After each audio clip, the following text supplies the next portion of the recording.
It's called Operation Warp Speed, and it's a truly monumental vision for what's set to be a monumental task. This is going to be a nationwide American effort to try to create, produce, and distribute a coronavirus vaccine by Christmas. What they're hoping and what they're aiming for is to create at least 100 million doses of a as yet unknown vaccine by our North American fall or autumn, to have another 100 million by December and a further 100 million by January, to cover the entire US population. It's truly daring, because nowhere in the world has any vaccine been created in anything less than about 4 years. So President Trump is casting this undertaking as truly historic. Listen to this. That means big and it means fast. A massive scientific, industrial, and logistical endeavor, unlike anything our country has seen since the Manhattan Project. That's an apt comparison. The Manhattan Project was an effort 75 years ago for America to race during World War II to be the first nation to develop the atomic bomb.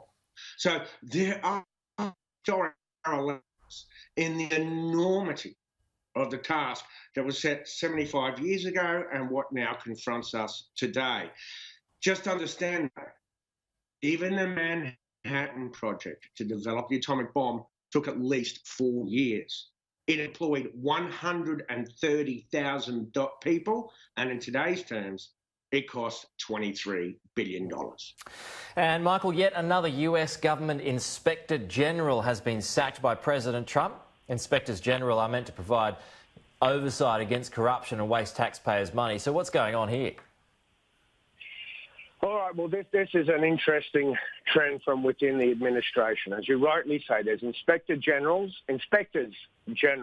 in many departments and agencies. They're meant to act like an ombudsman, pretty much, that we have back home, or an anti-corruption authority.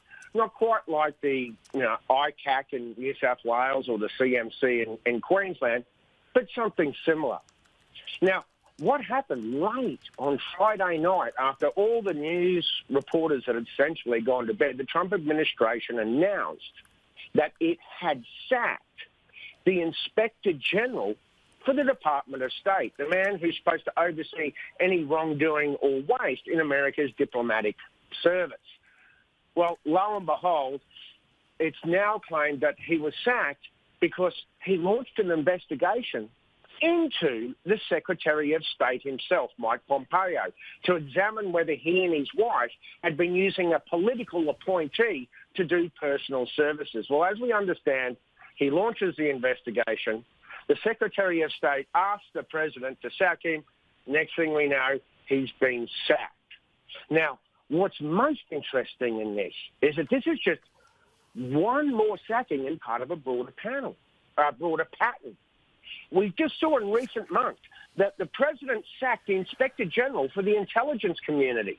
Then he sacked the Inspector General for the Department of Defense, who was going to oversee how all these trillions of stimulus dollars were going to be spent. Mick Romney, the Republican senator and former Republican presidential candidate, said this stuff is unprecedented because these inspectors general are supposed to be safe havens for whistleblowers. And given that one of these inspectors general is the person who heard the complaint from the whistleblower about the president's dealings in Ukraine, we're starting to see that maybe there could be a purge really underway within the Trump administration.